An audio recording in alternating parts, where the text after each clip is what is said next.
रे पगली कहियो बली चढ़ जाई बरे धक बिजली के तरवा कहियो मोहर जाई बरे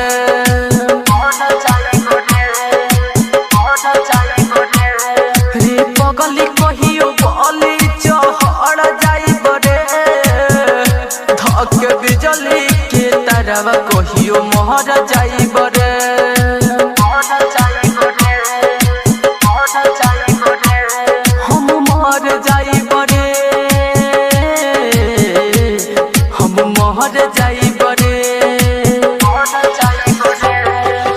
पगली कहियो बली चढ़ जाई बरे धक बिजली के तरवा कहियो मोहर जाई बरे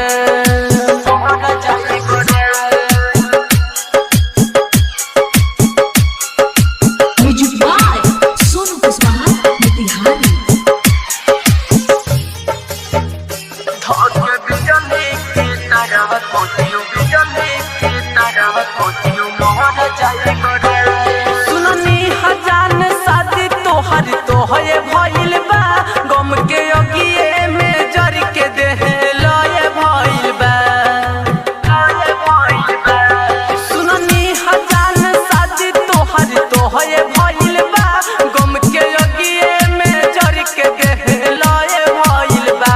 जाल ऐसन तू फेकलू हम फंस गइनी तोहके देखेला हर पल तरस गइनी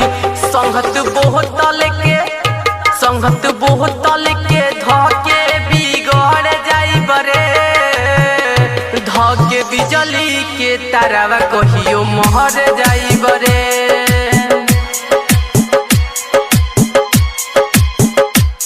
रे पगली कहियो बली चढ़ जाई बरे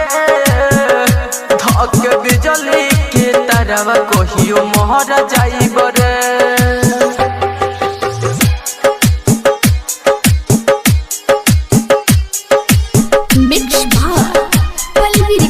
स्टूडियो मठिया मॉल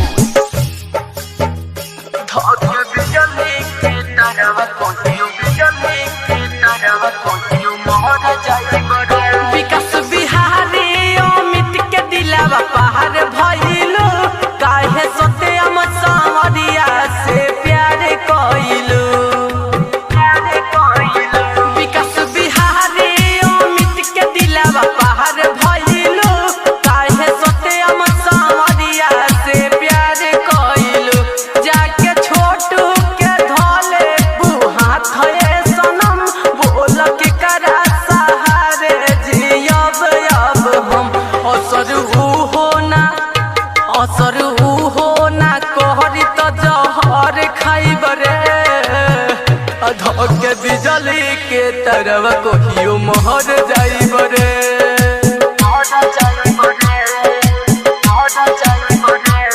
रे पगली कहियो बहली चढ़ जाइब रे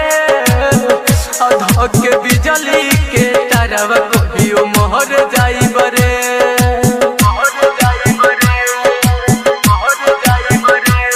हम मोहर जाइब रे